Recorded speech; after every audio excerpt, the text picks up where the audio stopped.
A complexion frowned upon within my own culture, as if I voluntarily picked my color from the discount rack, believing that my darkness represents the value of my beauty and the validity of my identity.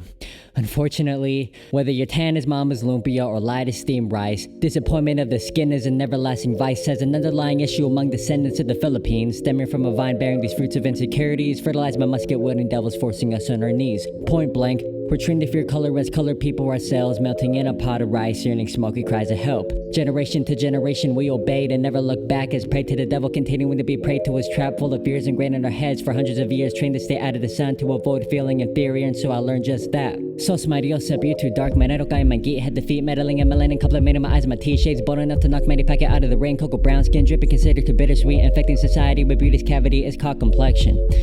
But it ain't as complex as it seems.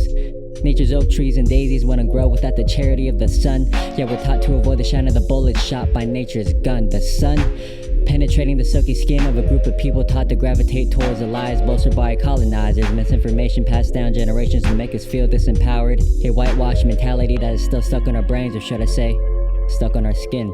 Persuaded that our shade determines significance from the start. The darker your complexion, the less worthy you are, meaning if it ain't white, it ain't right. So we're told to stay out of the sun, to avoid these bullets of heat ripping away at any sense of beauty, as if we're trying to shoot someone. Entering a battlefield, finding a war in what skin color is considered to be ideal. So grab your papaya selves while I lay back laughing at this foolery, cause Filipino imagery, if it isn't pretty, just another byproduct of this colonial mentality. And so I say, like the peel of a fruit, the skin is what makes us stand out, but the inside is what gives us taste. So don't be mistaken if you're told you're too dark, too black, too brown, too incapable of making it anywhere on this world. Like the fruit, the skin pleases the eye, but the inside contains the juice of our beauty and intelligence. Don't be fooled if you're told it's determined by more or less melanin. And so I say, my skin protects my body from the scorching rays of the sun and the heat. The same skin that's never portrayed as beautiful on the television screen. The same skin that urges my people to come envious and seek a lighter complexion in favor of the colonizer's hand. The same skin that went against the grain of the colonizer's plan. And so I stand here today, refusing to fall on my knees to the ideology that if it ain't white, it ain't right. So my skin fights and revolts like the battle of Mactan. Lapu-Lapu defeated Magellan on the stolen land, fought on for hundreds of years until we develop arbitrary fears like my skin.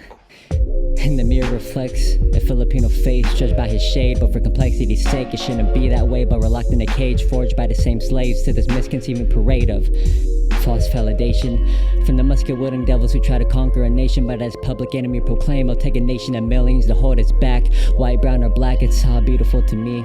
So go ahead, call me too dark, call me different, call me unconventional, call me when you figure out complexion and beauty aren't one-dimensional.